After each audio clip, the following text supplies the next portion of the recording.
এখন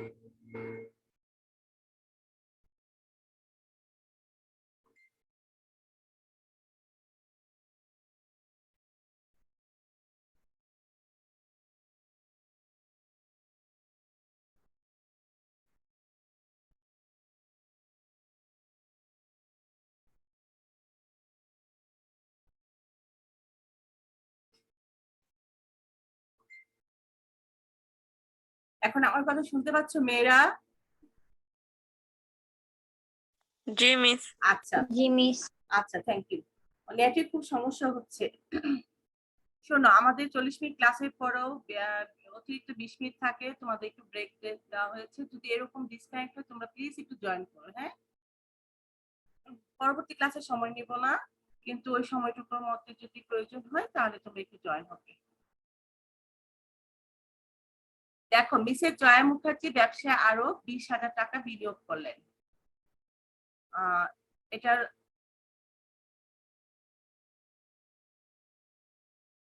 ডেবিট ক্রেডিটটা কি হবে রিয়া বলো তো?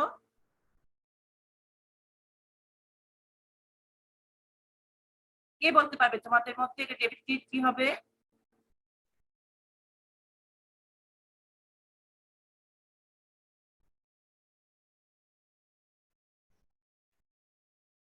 দেখো, 20,000 টাকা বিনিয়োগ করা হলো, তাহলে কি হবে? প্রথমে আমরা দুটি পক্ষ বের করব। একটি পক্ষ ডেবিট, অন্য পক্ষ ক্রেডিট। তাহলে দুটি পক্ষ কি? একটি হচ্ছে নগদান হিসাব, আর একটি হচ্ছে কি মূলধন হিসাব। দেখো, এখানে নগদান হিসাব ডেবিট, মূলধন হিসাব ক্রেডিট।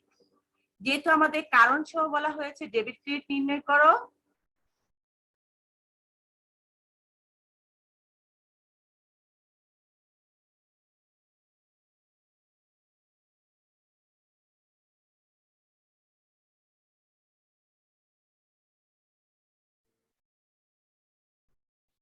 এরা কথা শুনতে পাচ্ছ?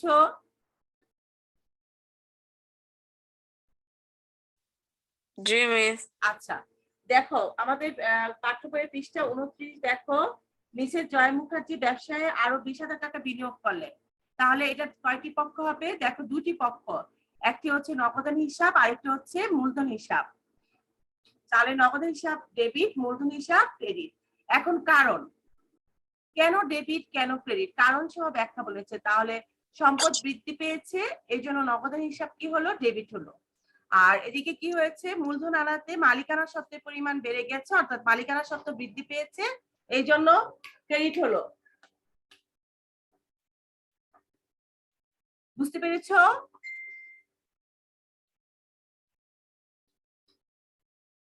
একটু রেসপন্স করতে হবে মেয়েরা। আমার কথা শুনতে পাচ্ছ?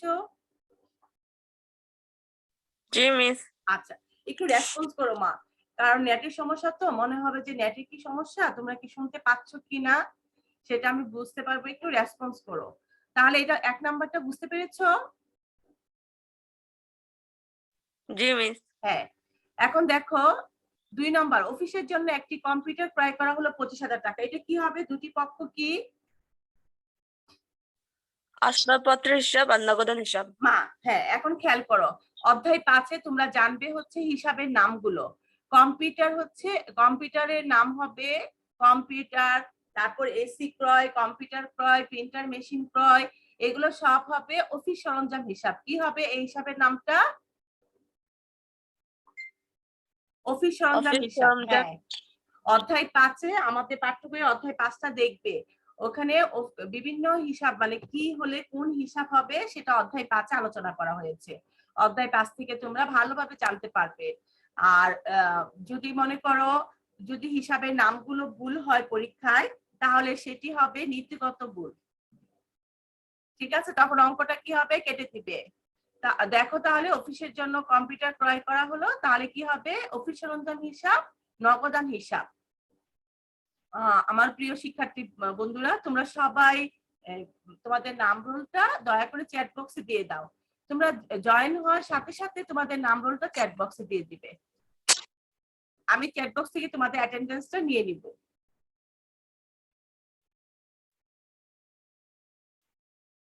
তাহলে দেখো, তাহলে কি হচ্ছে? আমাদের অফিস সরঞ্জাম হিসাব ডেবিট, নগদান হিসাব ক্রেডিট। এখন কারণটা কি?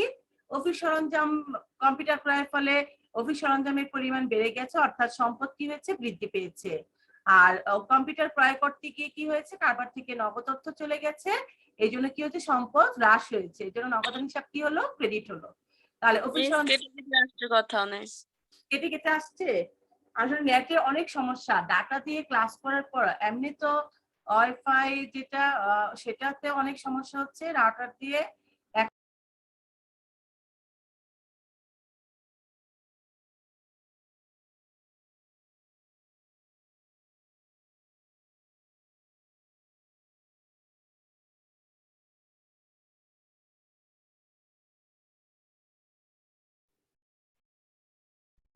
তাহলে অফিস সরঞ্জাম হিসাব ডেবিট, নগদান হিসাব ক্রেডিট। সম্পদ বৃদ্ধি পেয়েছে দেখে ডেবিট হলো, আর নগদান হিসাব সম্পদ হ্রাস পেয়েছে দেখে ক্রেডিট হলো। এখন আসো 3 নাম্বার, অফিস ভাড়া 3 মাসের অগ্রিম প্রদান করা হলো। তাহলে অগ্রিম ভাড়া দেওয়া হয়েছে, অগ্রিম তোমরা একটু স্টার চিহ্ন দিয়ে লিখে রাখো। খরচ অগ্রিম সম্পদ, খরচ বকেয়া দায়। তোমরা একটু তোমাদের খাতায় স্টার চিহ্ন দিয়ে লিখে রাখো।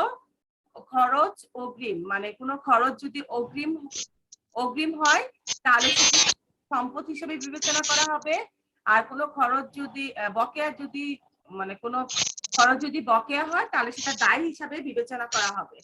তাহলে এখানে ভাড়া অগ্রিম, এটা হচ্ছে খরচ। মিস আপনার কথা অনেক কেটে কেটে আসতেছে। ম্যাম কথা একদম কেটে কেটে আসছে। কথা কেটে কেটে আসছে এখনো? এখন শুনতে পাচ্ছ?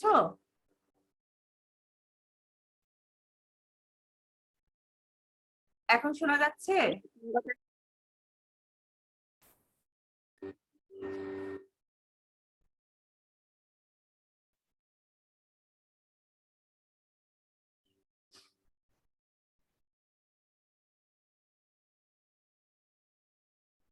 মেয়েরা আমার কথা শুনতে পাচ্ছ এখন?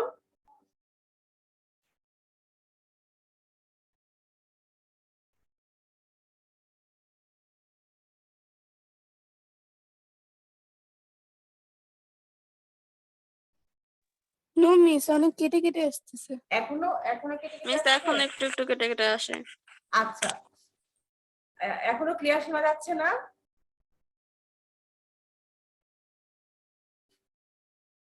আচ্ছা দেখো, না বুঝতে পারলে আবার বলবে। খেয়াল করো, অফিস ভাড়া 3 মাসের অগ্রিম প্রদান করা হলো 18,000 টাকা। তোমরা তোমাদের খাতায় স্টার চিহ্ন দিয়ে লিখে রাখো যে খরচ। মিস আপনার কথা শোনা যাচ্ছে না। কথা শোনা যাচ্ছে না? সবারই কি তাই হচ্ছে? কথা শোনা যাচ্ছে না?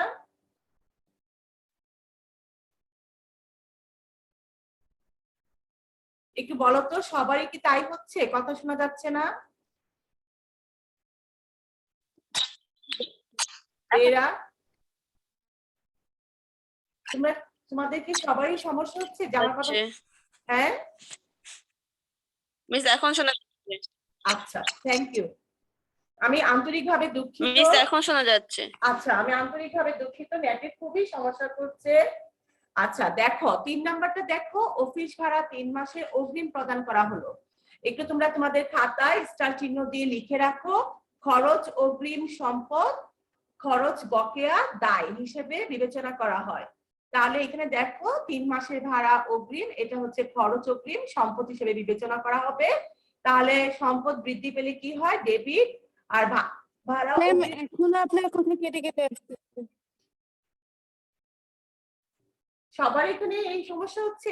মানে তোমরা যারা জয়েন হয়েছো সবাইকে আমার কথাটা কেটে কেটে শুনতে পাচ্ছ, নাকি অনেকে ক্লিয়ার শুনতে পাচ্ছ, অনেকে কেটে কেটে আসছে, এরকম কিছু বলো তো মা? জি ম্যাম। সবারই সমস্যা হচ্ছে? এখন মিস শোনা যাচ্ছে।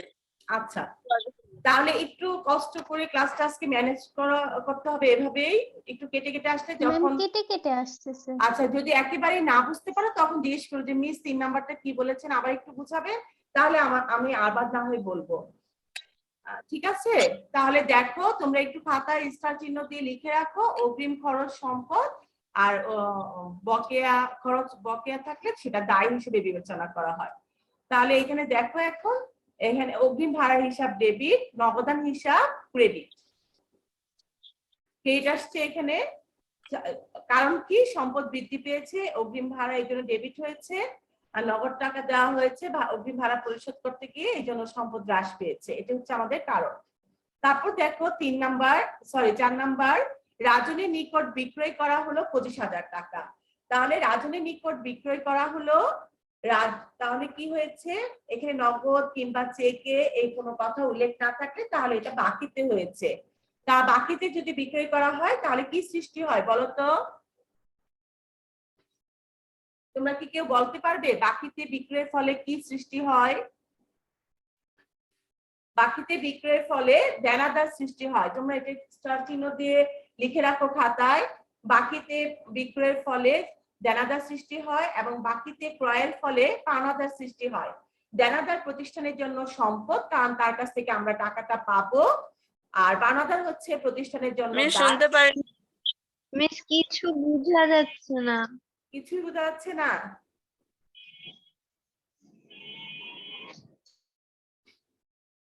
কি করবো বলো তো? তোমরা তাহলে কি সন্ধ্যায় ক্লাসে জয়েন হতে পারবে?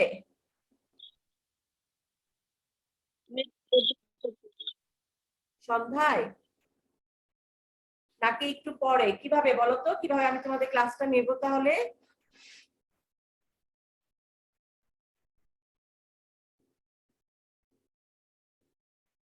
তোমাদের কয়টায় ক্লাস শেষ হবে?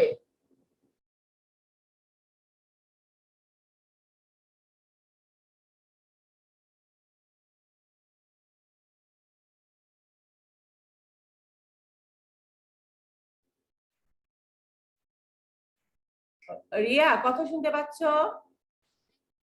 জি মিস। আচ্ছা দেখো, বাকিতে পণ্য বিক্রয়ের ফলে দেনাদার সৃষ্টি হয়, বাকিতে পণ্য ক্রয়ের ফলে পাওনাদার সৃষ্টি হয়। এটা লিখেছো খাতায় সবাই? তাহলে রাজনের নিকট বিক্রয় করা হলো 25,000 টাকা। এটা কি হবে কে বলতে পারবে বলো তো তোমাদের মধ্যে? আচ্ছা মিস, এটা কি নগদে না বাকিতে? হ্যাঁ, এখানে দেখো নগদ বাকি কিছু উল্লেখ নেই। এখানে কিছু উল্লেখ না থাকলে কি হবে? তাহলে নগদ বা চেকে এটা কোনো উল্লেখ নেই, তাহলে কি হবে বলতো? তাহলে বাকিতে হবে। বাকিতে। হ্যাঁ, খেয়াল করবে যখন নগদ কিংবা চেকে এই কথাগুলো না থাকবে, কোনো ব্যক্তি বা প্রতিষ্ঠানের নাম থাকবে, তখন বুঝতে হবে সেটি বাকিতে হয়েছে। তাহলে এটা বাকিতে হয়েছে। এখন বলতো কি হবে তাহলে দুটি পক্ষ? দেনাদার হিসাব ডেবিট, বিক্রয় হিসাব রাইট, ক্রেডিট। দেনাদার হিসাব ডেবিট, বিক্রয় হিসাব ক্রেডিট। কারণটা কি? কারণ এখানে বাকিতে লেনদেন করা হয়েছে। দেখো কারণটা হবে কি, দেনাদার হচ্ছে সম্পদ, বাকিতে পণ্য বিক্রয়ের ফলে দেনাদার সৃষ্টি হয় এবং বাকিতে পণ্য ক্রয়ের ফলে পাওনাদার সৃষ্টি হয়। এখন বাকিতে পণ্য বিক্রয়ের ফলে দেনাদার সৃষ্টি হয়, দেনাদার প্রতিষ্ঠানের জন্য সম্পদ, কারণ তার কাছ থেকে আমরা টাকা পাবো। আর পাওনাদার হচ্ছে প্রতিষ্ঠানের জন্য দায়, কারণ তার টাকাটা আমাদের পরিশোধ করতে হবে। তাহলে দেনাদার হচ্ছে সম্পদ বৃদ্ধি পেয়েছে, এই জন্য দেনাদার হিসাব ডেবিট হয়েছে, আর বিক্রয় হিসাব ক্রেডিট হয়েছে কারণ আয় বৃদ্ধি পেয়েছে। আমরা জানি আয় বৃদ্ধি পেলে ক্রেডিট, এর জন্য বিক্রয় হিসাব কি হয়েছে? ক্রেডিট হয়েছে। এখন আসো 5 নাম্বার, ব্যাংক চার্জ ধার্য করলে 1,500 টাকা। কি হবে? ব্যাংক চার্জ ধার্য করলো 1,500 টাকা। কেউ বলতে পারবে তোমাদের মধ্যে?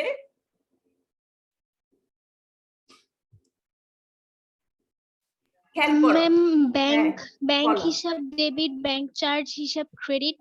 না মা, ব্যাংক চার্জটা হচ্ছে খরচ, ঠিক আছে? তাহলে খরচ বৃদ্ধি পেলে কি হয়? তোমারটা হয়েছে কিন্তু বিপরীত হয়ে গেল। ব্যাংক চার্জটা হচ্ছে খরচ, চার্জ কেটে নিচ্ছে। ব্যাংক তোমার কাছ থেকে 1,500 টাকা চার্জ ধার্য করেছে, তাহলে ধার্য করলে এটা হচ্ছে খরচ, খরচ বৃদ্ধি পেলে হচ্ছে কি? ডেবিট। তাহলে ব্যাংক চার্জ, হ্যাঁ, ব্যাংক চার্জ হিসাব তখন কি হয়ে যাবে? ডেবিট। আর ব্যাংক হিসাব কি হবে? ক্রেডিট। তোমরা মনে রাখবে সব সময়, ব্যাংক চার্জ কিংবা ব্যাংক সুদ এগুলো কখনো সরাসরি হাতে হাতে লেনদেন হয় না। মানে তুমি ব্যাংক চার্জ ধার্য করেছে, তুমি ব্যাংকে গিয়ে 1,500 টাকা জমা দিয়ে দিবে এরকম না। আবার ব্যাংক সুদ তোমাকে দিচ্ছে, ব্যাংকে গেলে তোমাকে ব্যাংক সুদ দিয়ে দিবে এরকম না, আমাদের যে ব্যাংক অ্যাকাউন্ট থাকে সেই হিসাব থেকে ব্যাংক চার্জটা কেটে নেয় এবং সেই হিসাবে ব্যাংক সুদ কি হয় অন্তর্ভুক্ত হয়, মানে ব্যাংকের টাকার পরিমাণ বেড়ে যায়। তার মানে যখন চার্জ কেটে নেয় তখন ব্যাংকে টাকার পরিমাণ কমে যায়, আর যখন ব্যাংক সুদ দেয় তখন আমার ব্যাংকে টাকার পরিমাণ বেড়ে যায়। তার মানে কি ব্যাংক চার্জ যখন ধার্য করে তখন আমার সম্পদটা হ্রাস পায়, আর ব্যাংক সুদ যখন দেয় তখন আমার সম্পদের পরিমাণ বেড়ে যায়। তার মানে একদিকে খরচ বৃদ্ধি পায় আরেকদিকে সম্পদ হ্রাস পায় চার্জ ধার্য হলে। আর যখন ব্যাংক সুদ দেয় তখন একদিকে আয় বৃদ্ধি পায় আরেকদিকে সম্পদ বৃদ্ধি পায়। তাহলে দেখো এখানে আমাদের 5 নাম্বারটা ব্যাংক চার্জ হিসাব ডেবিট, ব্যাংক হিসাব ক্রেডিট। তাহলে কি হচ্ছে ব্যাংক চার্জ, কারণটা কি ব্যয় বৃদ্ধি পেয়েছে এজন্য ব্যাংক চার্জ হিসাব ডেবিট হয়েছে, আর ব্যাংকে টাকার পরিমাণ কমে গেছে যেহেতু চার্জ কেটে নিয়েছে, আমার সম্পদ হ্রাস পেয়েছে এই জন্য ব্যাংক হিসাব কি হলো ক্রেডিট হলো।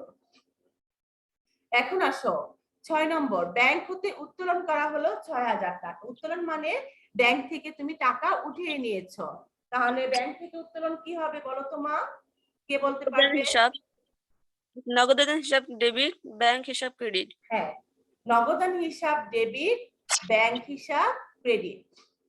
মেয়েরা সবসময় মনে রাখবে ব্যাংক হতে উত্তোলন করা হলো কিংবা অফিসের প্রয়োজনে ব্যাংক থেকে উত্তোলন করা হলো একই কথা, যতক্ষণ না বলা হবে ব্যক্তিগত প্রয়োজনে ব্যাংক হতে উত্তোলন করা হলো। যদি এখানে বলা হতো মালিকের ব্যক্তিগত প্রয়োজনে ব্যাংক হতে উত্তোলন করা হলো 6000 টাকা, তখন মালিকের ব্যক্তিগত প্রয়োজন হলে তখন মালিকানা সত্ত্বের পরিমাণ কমে যাবে, তখন উত্তোলন হিসাব ডেবিট হবে, ব্যাংক হিসাব ক্রেডিট হবে।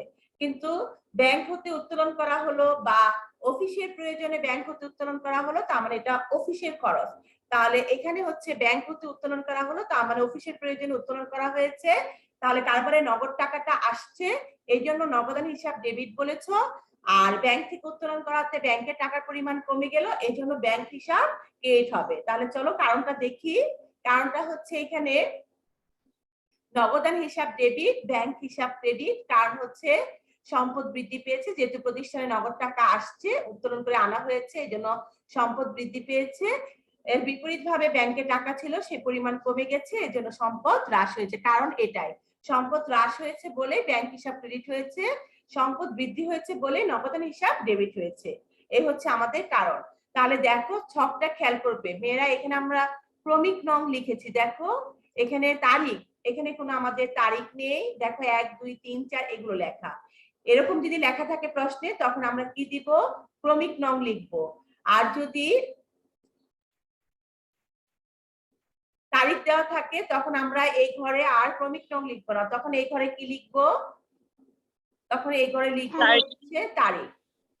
সবার ছকটার দিকে খেয়াল রাখতে হবে।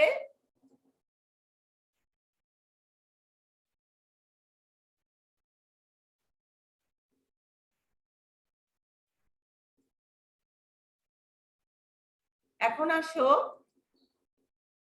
7 নাম্বার, ধারে পণ্য ক্রয় করা হলো 15,000 টাকা। এটা কি হবে বলতো? ক্রয় হিসাব ডেবিট আর পাওনাদার হিসাব ক্রেডিট। ক্রেডিট। Very good. হ্যাঁ, ক্রয় হিসাব ডেবিট, পাওনাদার হিসাব ক্রেডিট। এখন দেখো আমরা দেখে নেই কেন ডেবিট ক্রেডিট হয়েছে। কারণ ক্রয়ের ফলে কি হয়েছে দেখো, কারণ ব্যয় বৃদ্ধি পেয়েছে, ব্যয় বৃদ্ধি পেয়েছে বলে ক্রয় হিসাব কি হলো ডেবিট হলো। আর বাকিতে পণ্য ক্রয়ের ফলে কি হয়েছে, দায় বৃদ্ধি পেয়েছে, দেখো দায় বৃদ্ধি পেয়েছে বলে পাওনাদার হিসাব কি হয়েছে ক্রেডিট হয়েছে। তারপর দেখো মজুরি প্রদান করা হলো 3000 টাকা। এটা কি হবে, মজুরি হিসাব মজুরি ডেবিট, হিসেব ডেবিট, তারপর নগদান হিসাব ক্রেডিট। রাইট, মজুরি হিসাব ডেবিট, নগদান হিসাব ক্রেডিট। তাহলে দেখো কেন ডেবিট হয়েছে, মজুরি প্রতিষ্ঠানের জন্য খরচ এই জন্য ব্যয় বৃদ্ধি পেয়েছে এই জন্য ডেবিট হয়েছে। মজুরি পরিশোধ করতে গিয়ে কারবার থেকে নগদ অর্থ চলে গেছে, সম্পদ হ্রাস পেয়েছে এই জন্য কি হয়েছে, নগদান হিসাব ক্রেডিট হয়েছে। তারপর দেখো ক্রয় ফেরত 2000 টাকা। ক্রয় ফেরত 2000 টাকা, এটা কি হবে,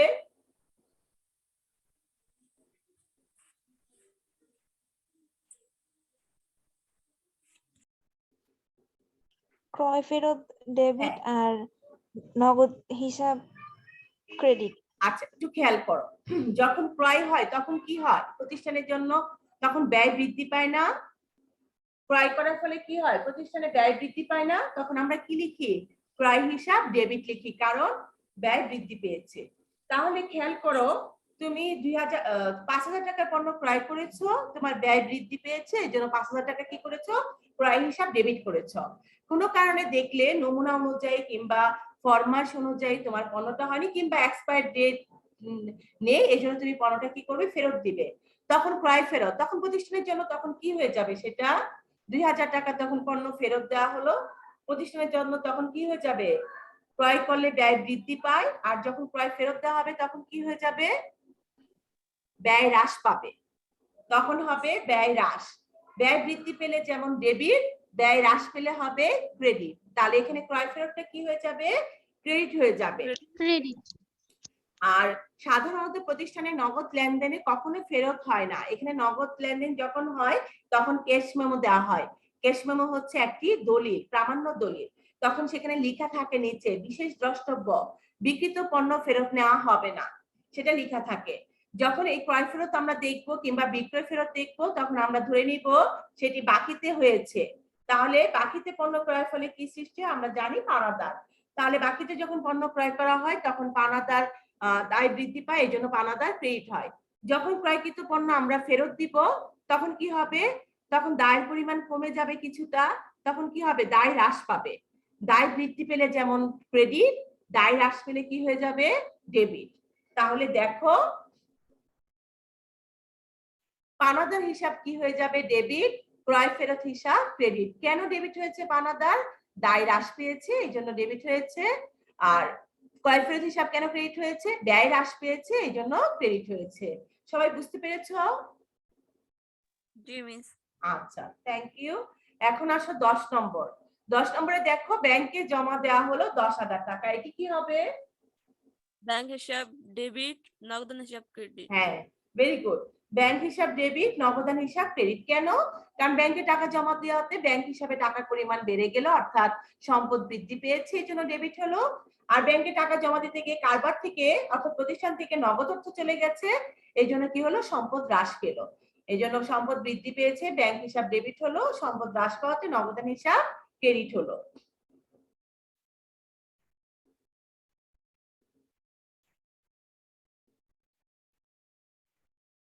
এখন আসো, যদি প্রশ্ন থাকে এরকম যে লেনদেনগুলোর হিসাবের শ্রেণীবিভাগ দেখাও। আমরা এতক্ষণ করেছি যে প্রশ্নটা যদি এমন থাকে যে উপরোক্ত লেনদেনগুলো কারণ সহ ডেবিট ক্রেডিট নির্ণয় করো, তাহলে আমরা দেখো কারণ সহ ডেবিট ক্রেডিট নির্ণয় করেছি। ক্রমিক নং, সংশ্লিষ্ট হিসাব বা পক্ষ, ডেবিট ক্রেডিট, টাকা, কারণ। এই হচ্ছে আমাদের ছক। এটা কোনো মানে মানে কোনো মানে একটা আছে না বাধ্যতামূলক কোনো ছক, এরকম না, কিন্তু এটা আমরা আমাদের মতো এই ছকের সাহায্যে এই অঙ্কের সমাধানটা করব। এখন যদি প্রশ্ন করে যে উপরোক্ত লেনদেনগুলোর আলোকে হিসাবের শ্রেণীবিভাগ দেখাও, তাহলে হিসাবের শ্রেণীবিভাগ যখন দেখাতে বলবে তখন ছকটা হবে এরকম। লেনদেনগুলোর হিসাবের শ্রেণীবিভাগ দেখাও যদি এরকম বলে, তখন হচ্ছে ক্রমিক নং, যেহেতু আমি আবার বলছি যেহেতু আমাদের তারিখ নেই, তাহলে ক্রমিক নং, সংশ্লিষ্ট হিসাব বা পক্ষ, টাকা, আর হচ্ছে হিসাবের শ্রেণীবিভাগ।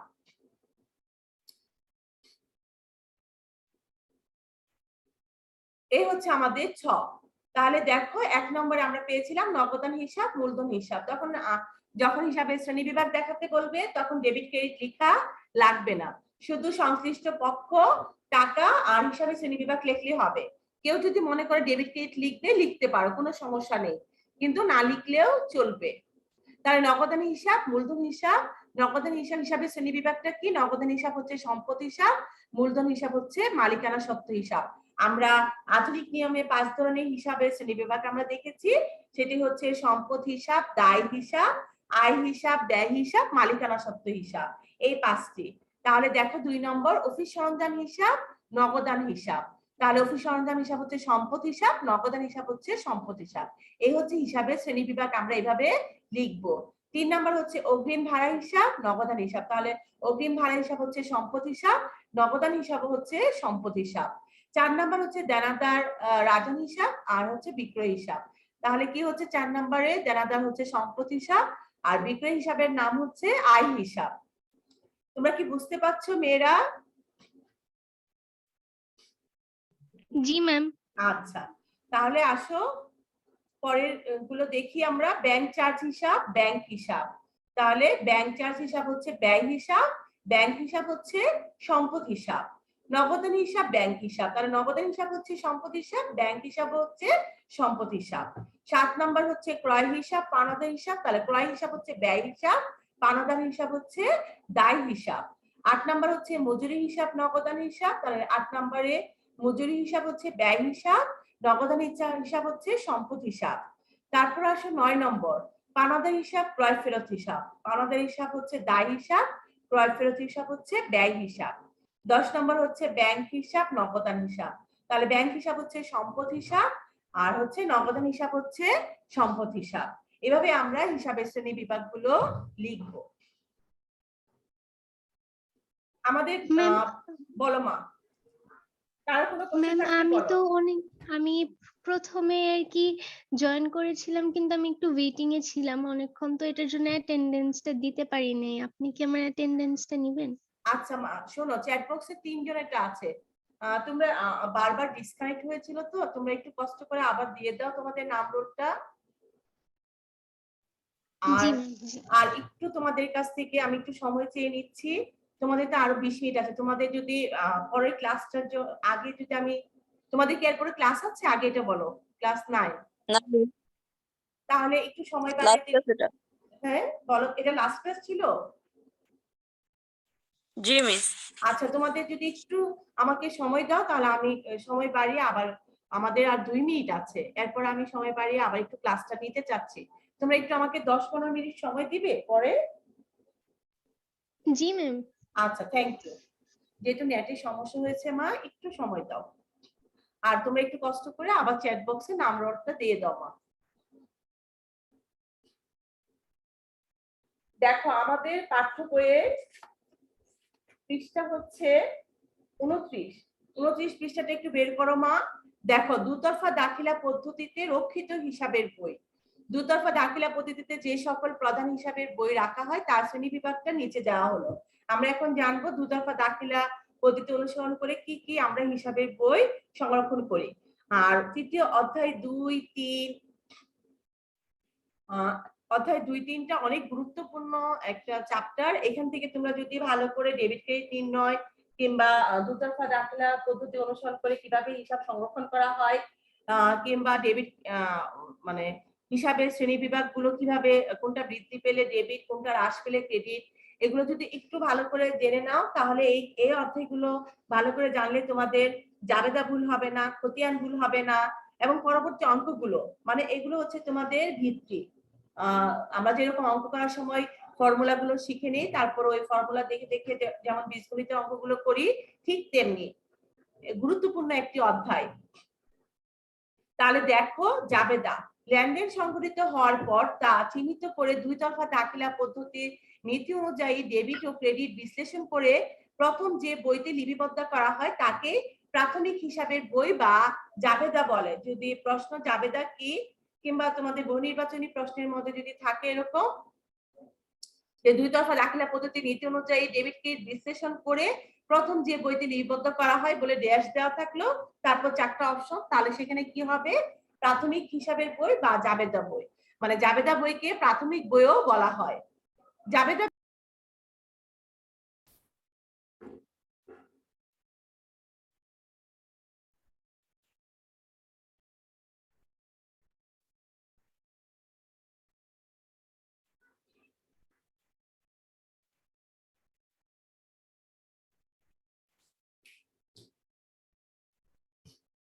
রিয়া স্ক্রিনে দেখতে পাচ্ছ মা?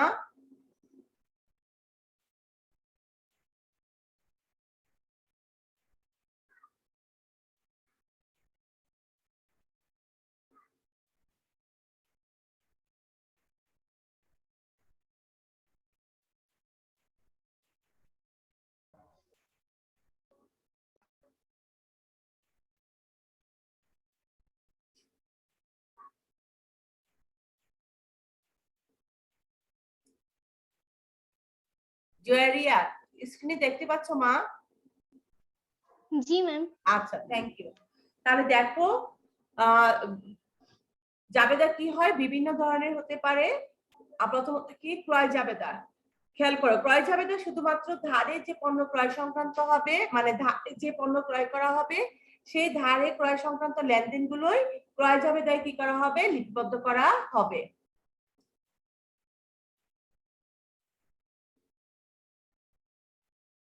দেখো বিক্রয় জাবেদা, এখানে বিক্রয় জাবেদা ধারে পণ্য বিক্রয় সংক্রান্ত লেনদেনগুলো লিপিবদ্ধ করবে, অর্থাৎ যে বিক্রয়গুলো ধারে হবে সেইগুলো এই বিক্রয় জাবেদায় লিপিবদ্ধ করা হবে।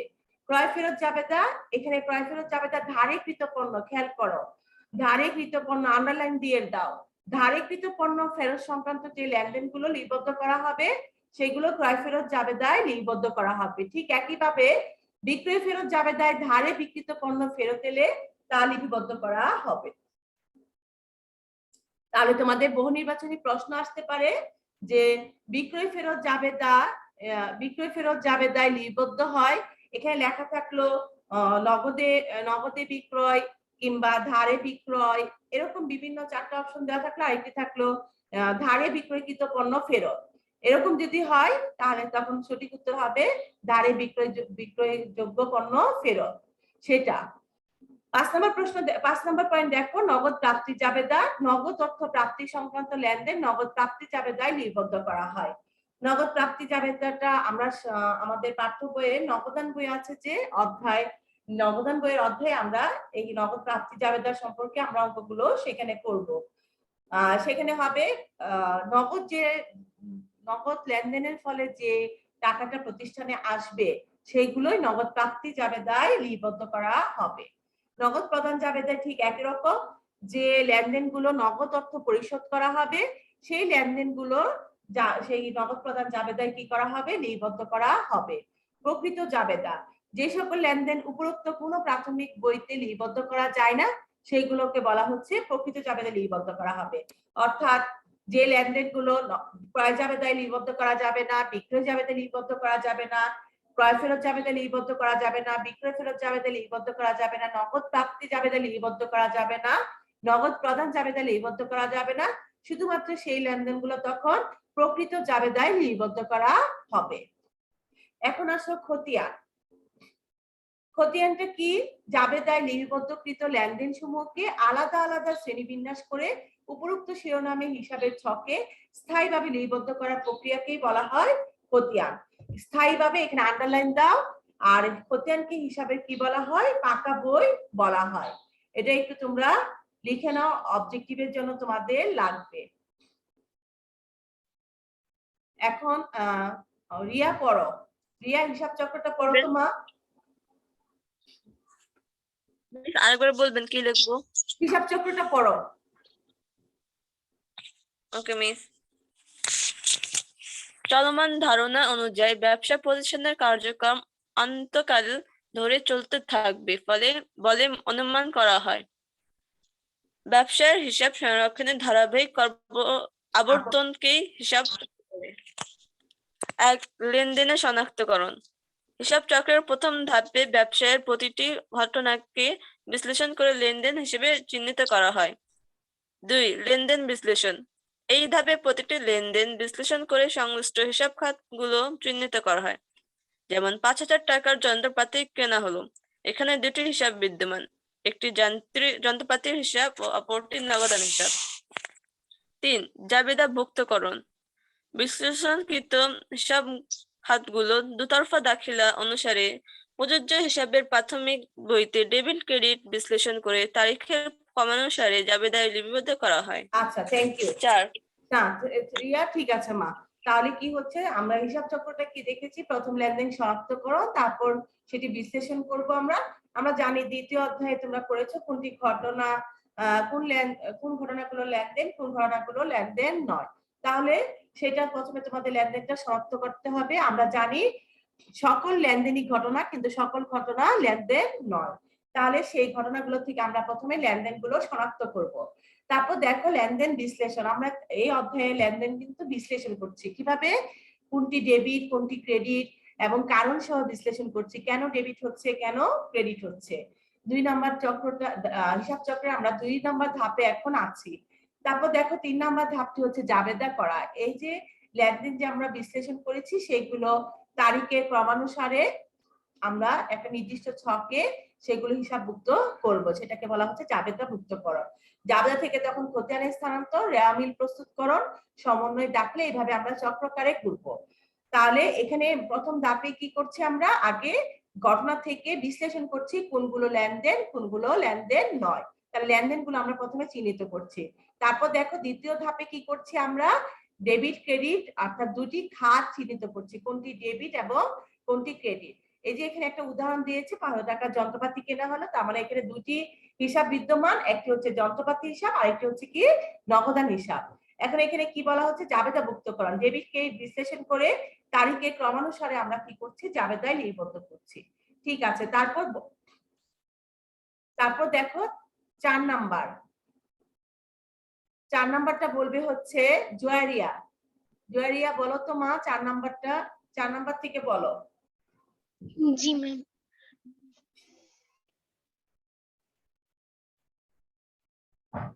খতিয়ানের স্থানান্তর। তোমরা কি স্ক্রিনে দেখতে পাচ্ছ সবাই? জি মিস। আচ্ছা,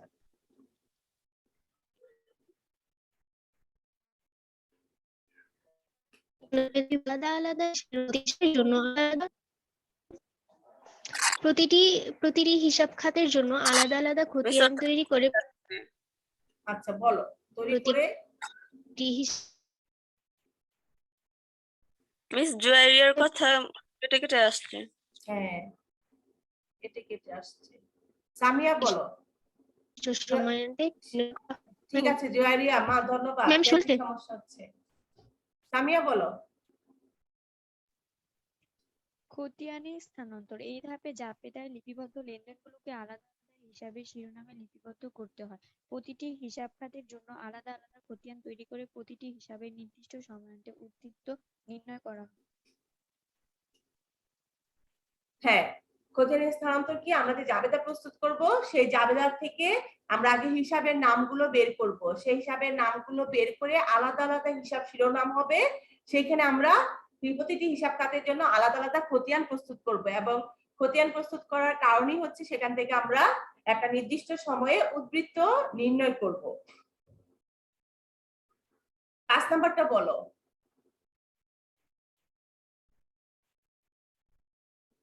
কে বলবেন? বলো সামিয়া বলো।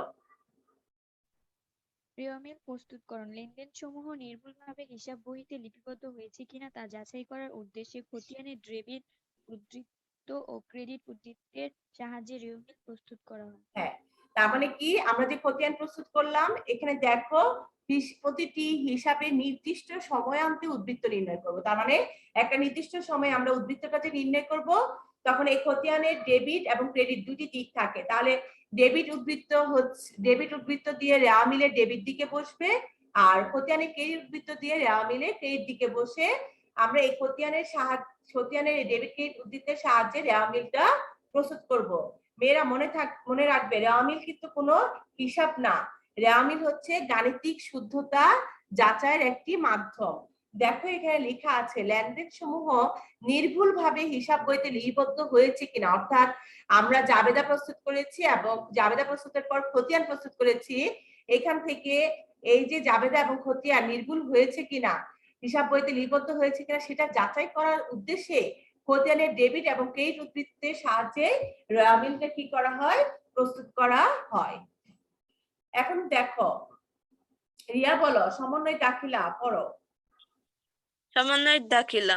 ব্যবসার প্রকৃত আর্থিক ব্যবস্থা নির্ণয়ের জন্য সংশ্লিষ্ট হিসাবকালের প্রাপ্য আয়, বকেয়া খরচ, অগ্রিম খরচ এবং অনুপার্জিত আয় ইত্যাদি দফাগুলোকে সমন্বয় করতে সমন্বয় দাখিলা প্রদান করা হয়।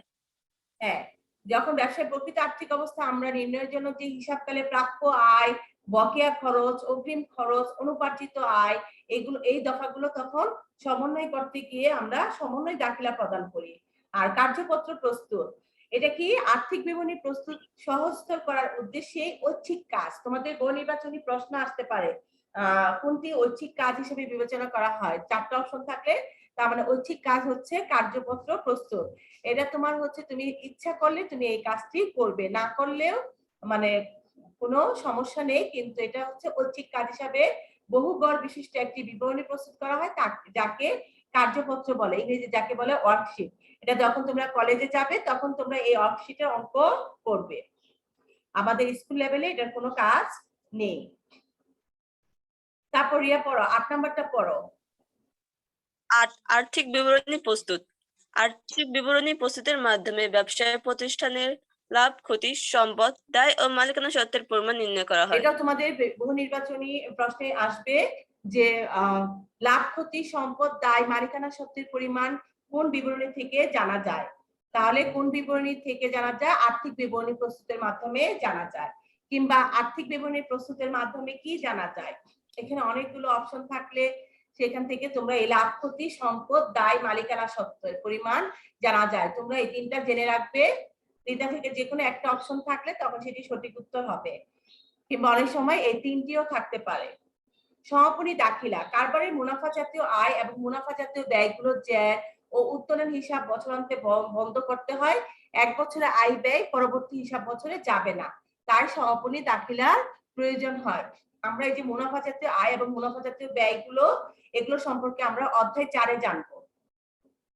অধ্যায় 4 থেকে আমরা সেই বিষয়গুলো বিস্তারিত জানবো, কিন্তু এখন আমরা সমাপনী দাখিলার কাজটা কি? হিসাব বন্ধ করা। বছরে আয় ব্যয় পরবর্তী বছরে যাবে না, সেটাকে বন্ধ করার জন্য হচ্ছে সমাপনী দাখিলার প্রয়োজন হয়। 10 নম্বর হচ্ছে হিসাব পরবর্তী রেওয়া মিল বা প্রারম্ভিক জাবেদা। সমাপনী দাখিলা প্রদানের মাধ্যমে ব্যবসায় আয় ব্যয় ও উত্তোলন হিসাব বন্ধ হয়ে যায়। অবশিষ্ট সম্পদ, দায় ও মালিকানা সত্ত্বে হিসাবের জ্ঞান নিয়ে পরবর্তী হিসাব বছর শুরু করা হয়। এই জন্য হিসাব পরবর্তী রেওয়া মিল বা প্রারম্ভিক জাবেদা প্রস্তুত করা হয়। এটা আমরা অধ্যায় 4-এ যখন যাব তখন এই সম্পর্কে আরো বিস্তারিত জানবো অঙ্কের মাধ্যমে।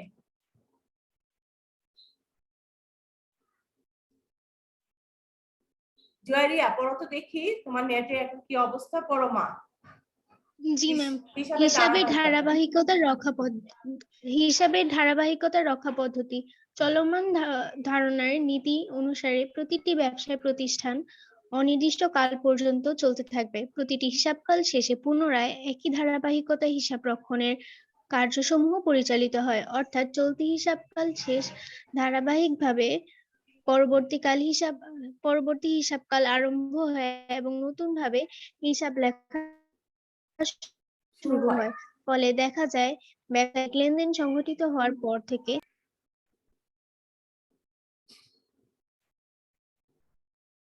ঠিক আছে জয়রিয়া, ধন্যবাদ। পর থেকে আর্থিক বিবরণী প্রস্তুত পর্যন্ত প্রতি বছর হিসাব সংক্রান্ত বিষয়গুলো পর্যায়ক্রমে ধারাবাহিকভাবে চলতে থাকে। চলতি বছরের সম্পদ ও দায়ের সমাপনী জ্যাসমূহকে পরবর্তী বছরের প্রারম্ভিক জ্ঞান হিসাবে দেখানো হয়। এক্ষেত্রে চলতি বছরের শেষ তারিখে সম্পদ সমূহকে ডেবিট এবং দায় সমূহকে ক্রেডিট করে পরবর্তী হিসাব বছরের শুরুতে প্রারম্ভিক দাখিলা প্রদানের মাধ্যমে হিসাবে ধারাবাহিকতা রক্ষা করা হয়। তার মানে আমরা জেনেছি, দেখো হিসাবে ধারাবাহিকতা রক্ষা পদ্ধতি কেন হয়, আমরা জেনেছি যে এটা হিসাব চক্রটা এটা একটি ধারাবাহিক প্রক্রিয়ায় কি হয়, পরিচালিত হয়। তাহলে এই প্রক্রিয়া পরিচালিত হওয়াটা কি বলা হচ্ছে? ধারাবাহিকতা রক্ষার জন্য আমাদের এই কাজগুলো করতে হয়। এগুলো আমরা অঙ্ক যখন করব তখন আরো ক্লিয়ার হবে। এখন আসে একতরফা দাখিলা পদ্ধতি। রিয়া পড়ো। একতরফা দাখিলা পদ্ধতি। যে সকল ব্যবসায়ী প্রতিষ্ঠানের আয়তন ছোট ও লেনদেনের সংখ্যা কম, সেই সকল প্রতিষ্ঠানকে একতরফা দাখিলা পদ্ধতি অনুযায়ী হিসাব রক্ষণ করা হয়। এই পদ্ধতিতে কোনো লেনদেনের একটি পক্ষের, কোনো লেনদেনের দুটি পক্ষেরই এবং কোনো লেনদেনের কোনো পক্ষই লিপিবদ্ধ করা হয় না। প্রকৃতপক্ষে একতরফা দাখিলা বিজ্ঞানসম্মত পদ্ধতি নয়। এই পদ্ধতিতে কিছু সম্পদ ও দায়ের হিসাব সংরক্ষণ করা হলেও আয় ও ব্যয় হিসাবগুলো সংরক্ষণের গুরুত্ব দেওয়া হয় না। ব্যবসার লাভ ক্ষতি নিরূপণের ক্ষেত্রে নিম্নোক্ত সূত্র পদ্ধতি ব্যবহার করা। তাহলে এই যে একতরফা, আমরা যে শুরুতে দুতরফা দাখিলা পদ্ধতির নীতি, দুতরফা দাখিলা পদ্ধতির নিয়ম, কিভাবে ডেবিট ক্রেডিট নির্ণয় করা হয়, আমরা এই সম্পর্কে জেনেছি বিস্তারিত। এই দুতরফা দাখিলা পদ্ধতিটা হচ্ছে আধুনিক এবং বিজ্ঞানসম্মত পদ্ধতি। এবং শুধু তাই না, এটা পৃথিবীর সকলের কাছেই গ্রহণযোগ্যতা পেয়েছে। আমরা বাংলাদেশে বসে যে নিয়মে অঙ্ক করছি, আমেরিকায় বসে ঠিক একই নিয়মে সবাই অঙ্ক করছে, এই দুতরফা দাখিলা নীতি অনুসরণ করে। এই হিসাব বিজ্ঞানের দুতরফা দাখিলা পদ্ধতির নীতি অনুসরণ করে এখন পর্যন্ত আমরা সবাই হিসাব সংরক্ষণ করছি। এই দুতরফা দাখিলা পদ্ধতির এই নীতি যখন প্রণয়ন হয়েছে, এর আগে মানুষ কি করতো, একতরফা দাখিলা পদ্ধতি অনুসরণ করত। এই একতরফা দাখিলা পদ্ধতি অনুসরণ করতে গিয়ে দেখেছে এখানে অনেক সমস্যা হয়। তার মানে একতরফা দাখিলা পদ্ধতিকে কি বলা হচ্ছে না, বিজ্ঞানসম্মত পদ্ধতি নয়, এটা বলা হচ্ছে। এই পদ্ধতিতে কোনো লেনদেনে একটি পক্ষের, কোনো লেনদেনে দুটি পক্ষেরই, আবার কোনো লেনদেনে কোনো পক্ষ লিপিবদ্ধ করা হয় না। এই জন্য এটাকে বলা হয় বিজ্ঞানসম্মতি পদ্ধতি নয়, মানে অবৈজ্ঞানিক পদ্ধতি বলা হয়। একতরফা দাখিলা পদ্ধতিকে বলা হয় অবৈজ্ঞানিক পদ্ধতি। কিন্তু ছোট ছোট প্রতিষ্ঠান, দেখো এখানে কি বলছে, যে সকল ব্যবসা প্রতিষ্ঠান আয়তন ছোট এবং লেনদেনের সংখ্যা কম, সাধারণত এই সকল প্রতিষ্ঠান এই একতরফা দাখিলা পদ্ধতি অনুযায়ী হিসাব রাখে। দেখো এখন কি নিয়মে আমরা একতরফা দাখিলা পদ্ধতি নীতি অনুসরণ করে আমরা হিসাবটা রাখবো। এখানে দেখো সূত্র দেওয়া আছে। লাভ ক্ষতি নির্ণয় করতে গেলে সূত্রটা কি লাগবে, সমাপনী মূলধন যোগ উত্তোলন, মানে সমাপনী মূলধনের সাথে আমরা উত্তোলনটা যোগ করব, আর এদিকে প্রারম্ভিক মূলধনের সাথে আমরা অতিরিক্ত মূলধন যোগ করব। তারপর সমাপনী মূলধন ও উত্তোলনের সাথে যে যোগফল থেকে প্রারম্ভিক মূলধন অতিরিক্ত মূলধনের যোগফলটা কি করব, বিয়োগ করব। ধর সমাপনী মূলধন এবং উত্তোলনের যোগফল যদি 10,000 টাকা হয়, প্রারম্ভিক মূলধন অতিরিক্ত মূলধনের যোগফল যদি 5,000 টাকা হয়, তাহলে 5,000 টাকা যে রয়ে গেল সেটা হবে আমাদের লাভ। আর যদি সমাপনী মূলধন ও উত্তোলনের পরিমাণ যদি 5,000 টাকা হয় এবং প্রারম্ভিক মূলধন এবং অতিরিক্ত মূলধনের পরিমাণ যদি 10,000 টাকা হয়, তাহলে -5,000, তখন কি হবে, সেটা ক্ষতি হিসাবে বিবেচনা হবে। তার মানে যখন প্লাস হবে তখন হচ্ছে লাভ, আর যখন মাইনাস হবে তখন সেটা হবে ক্ষতি। এখন আসো প্রারম্ভিক মূলধন আমরা কিভাবে নির্ণয় করব। প্রারম্ভিক মোট সম্পদ থেকে প্রারম্ভিক মোট দায় বাদ দিলে প্রারম্ভিক মূলধন আমরা পেয়ে যাব। সমাপনী মূলধন কিভাবে আমরা পাবো, সমাপনী মোট সম্পদ থেকে সমাপনী মোট দায় যখন আমরা বিয়োগ করব তখন সমাপনী মূলধন আমরা পেয়ে যাব। এখানে দেখো আমাদের একটি উদাহরণ দেওয়া আছে। সমাপনী মূলধন উত্তোলনের সমষ্টি, এখানে কি বলেছে, আমরা এখানে যে কথাটা বলেছি সেটা এখানে দেখো, সমাপনী মূলধন উত্তোলনের সমষ্টি প্রারম্ভিক ও অতিরিক্ত মূলধনের সমষ্টি অপেক্ষা পরিমাণে বড় হলে পার্থক্যটি লাভ হবে এবং পরিমাণে ছোট হলে পার্থক্যটি ক্ষতি স্বরূপ গণ্য করা হবে। আর আমি বলেছি যদি প্লাস হয় তাহলে লাভ হবে, মাইনাস হলে কি হবে, লস হবে। উদাহরণের মাধ্যমে দেখানো হলো। মিসেস শায়লা খাতুন একজন ক্ষুদ্র ব্যবসায়ী, নিম্নোক্ত তথ্য দেওয়া আছে। দেখো মোট সম্পদ দেওয়া আছে 1,20,000 টাকা। এখানে খেয়াল করো মেয়েরা, 1/1/2017, 1/1/2017 মানে হচ্ছে জানুয়ারি 1 তারিখে, তার মানে এটা হচ্ছে আমাদের প্রারম্ভিক। আর 31/12/2017, 2017 সালের ডিসেম্বরের শেষ তারিখ, সেটা হচ্ছে আমাদের সমাপনী। মানে 2017 সালের প্রথম মাসে প্রথম তারিখে যেটি, সেটি হচ্ছে প্রারম্ভিক অর্থাৎ শুরু, আর 2017 সালের ডিসেম্বর মাসের শেষ তারিখে যেটি, সেটি হচ্ছে সমাপনী। তাহলে এখন কে বলতে পারবে, এখানে দেখো প্রারম্ভিক সম্পদ এবং দায়ের পরিমাণ দেওয়া আছে, এখানে সমাপনী সম্পদ এবং দায়ের পরিমাণ দেওয়া আছে। এখন আমি যদি বলি তোমাদেরকে, বলতো প্রারম্ভিক মূলধনের পরিমাণ কত, কে বলতে পারবে বলতো, প্রারম্ভিক মূলধনের পরিমাণ কত? প্রারম্ভিক মূলধনের পরিমাণ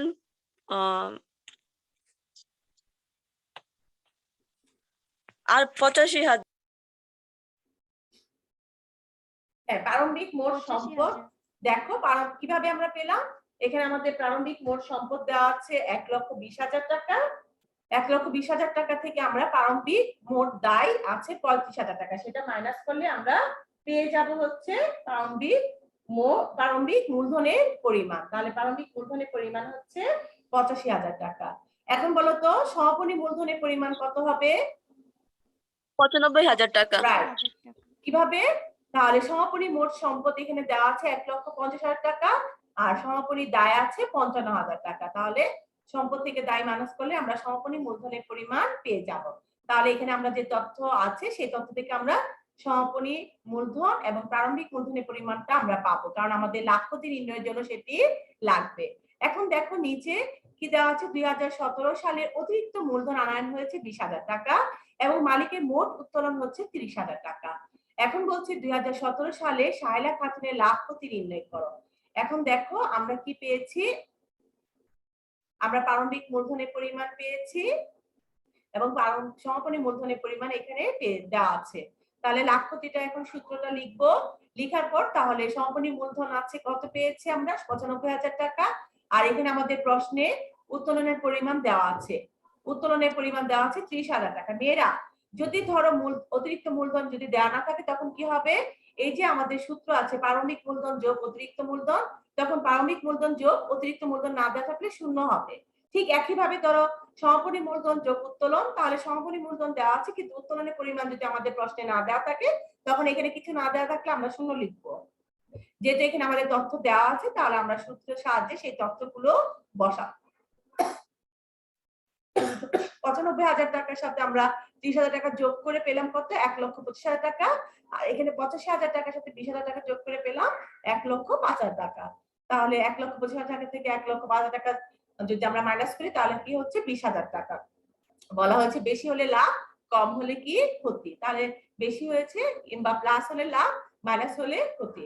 সুতরাং লাভের পরিমাণ কত হলো 20,000 টাকা।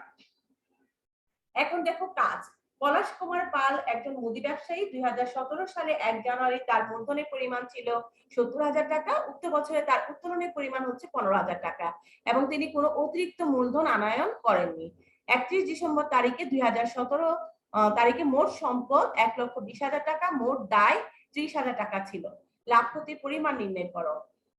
দেখো এখানে 1 জানুয়ারি তার মূলধনের পরিমাণ ছিল 70,000 টাকা, তার মানে দেখো এখানে প্রারম্ভিক মূলধনের পরিমাণ দেওয়া আছে এই 70,000 টাকা, তাহলে কিসের পরিমাণ মেয়েরা প্রারম্ভিক মূলধনের পরিমাণ। তাহলে আমাদের এখন কি করতে হবে, সমাপনী মূলধন বের করতে হবে। দেখো এখানে সমাপনী মোট সম্পদ এবং দায় দেওয়া আছে, তাহলে সমাপনী মূলধনের পরিমাণ কত হবে বলো তো, সমাপনী মূলধনের পরিমাণ কত হবে?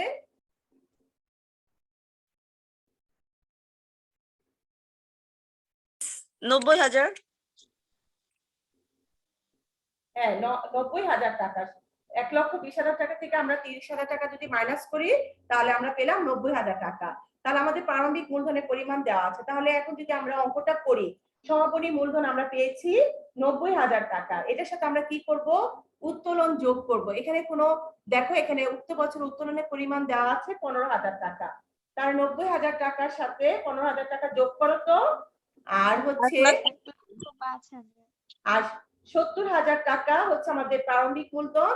70,000 টাকা থেকে অতিরিক্ত দেখো মূলধন নেই, আনেনি কোনো, তাহলে অতিরিক্ত মূলধন যোগ দিয়ে শূন্য লিখবো। তাহলে দেখো কত হচ্ছে,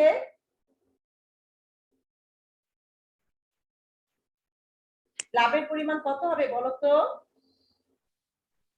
30,000 টাকা,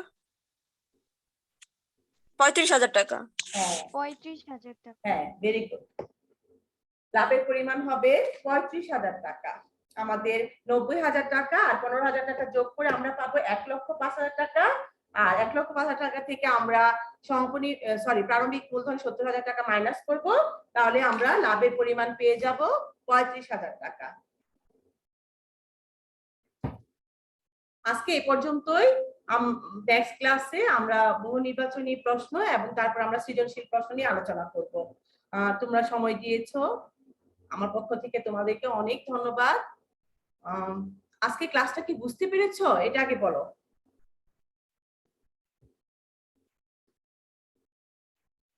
আজকে আলোচনা বিষয়বস্তু তোমরা বুঝতে পেরেছো?